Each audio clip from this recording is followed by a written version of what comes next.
La fonction de variation nulle, qu'on appelle aussi constante, puis la fonction de variation directe, qu'on appelle aussi linéaire, sont des cas particuliers de la fonction affine. C'est-à-dire que la fonction affine dont la règle est y est égale à ax plus b comporte un a et un b. C'est une droite oblique qui ne passe pas par 0, 0. La fonction de variation nulle, elle, comme elle est horizontale, elle n'a pas de pente, elle n'a pas de taux de variation. Donc, son taux de variation, en fait, il vaut 0. Alors, comme ton taux de variation vaut 0, que 0 fois x, ça donne 0, bien, il reste juste y est égal à b. Donc, le a disparaît. Donc, la première partie du y est égale à x plus b disparaît. Alors, il reste juste le b. Le b, c'est la valeur initiale, donc c'est l'ordonnée à l'origine. Alors, quand on veut trouver l'équation d'une constante, donc d'une fonction de variation nulle, tout ce qu'on a besoin, c'est de la valeur initiale. Donc, n'importe quel point sur la fonction va avoir la même ordonnée, donc la même valeur initiale, ça va être la même chose.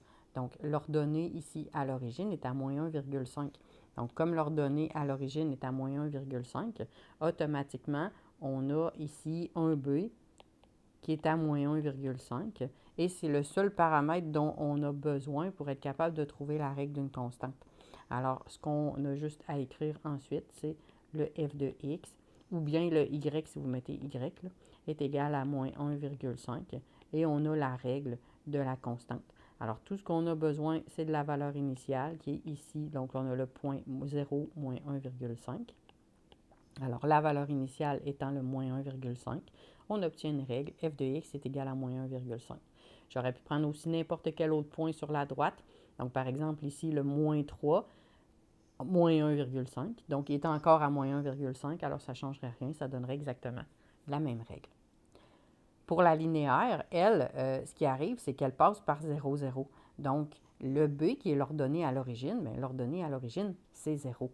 Alors, il perd, dans le fond, dans la règle de l'affine, il perd son b parce que son b vaut 0. Alors, ça ne donne rien d'écrire plus 0. Alors, on l'enlève tout simplement. Ça devient y est égal à ax. Alors, ensuite, tout ce qu'on a à faire, c'est trouver le taux de variation de la même façon qu'on le trouve dans l'affine, c'est-à-dire en faisant y2 moins y1 sur x2 moins x1 à l'aide de deux points. Et ça nous permet de trouver le taux de variation et la règle de la linéaire. On pourrait aussi prendre un seul point, remplacer le y et le x et isoler le a pour trouver le a. Ça fonctionnerait aussi. Alors ici, on va le faire avec 2 points, c'est-à-dire qu'on va prendre 2 points qui sont faciles à déterminer sur le graphique. Donc, on a le point, par exemple, qui est ici, qui est 2, 1. Et on a le point qui est ici, 4, 2. Et on va appliquer la règle y2 moins y1 sur x2 moins x1, donc cette formule-là. Alors, pour trouver mon a, alors mon premier point, je vais prendre 2, 1, donc x1, y1. Mon deuxième point, x2, y2. Alors, quand je vais appliquer ma formule, alors je vais mettre mon y2 qui est 2, le moins de la soustraction, le y1 qui est 1, sur le x2 qui est 4, le moins de la soustraction et le x1 qui est 2. Je calcule en haut, je calcule en bas. Donc, 2 moins 1, ça fait 1. 4 moins 2, ça fait 2. Alors, j'obtiens un a à une demi. Donc, j'obtiens la règle f de x est égale à une demi x. Je n'ai pas besoin de trouver le b parce que mon b vaut 0. Alors, j'obtiens la règle de la linéaire en utilisant seulement 2 points pour trouver le a. Alors, peu importe quelle sorte de droite vous avez, que ce soit une horizontale, une oblique qui passe par 0, 0 ou une oblique qui ne passe pas par 0, 0, vous pourriez toujours dire, on va prendre toujours la même méthode, c'est-à-dire trouver A avec 2 points, puis ensuite trouver B. Si c'est une constante, ce qui va arriver, c'est que vous allez arriver avec un A qui vaut 0, et ensuite vous allez trouver votre B de la même façon, puis vous allez revenir à la même fonction.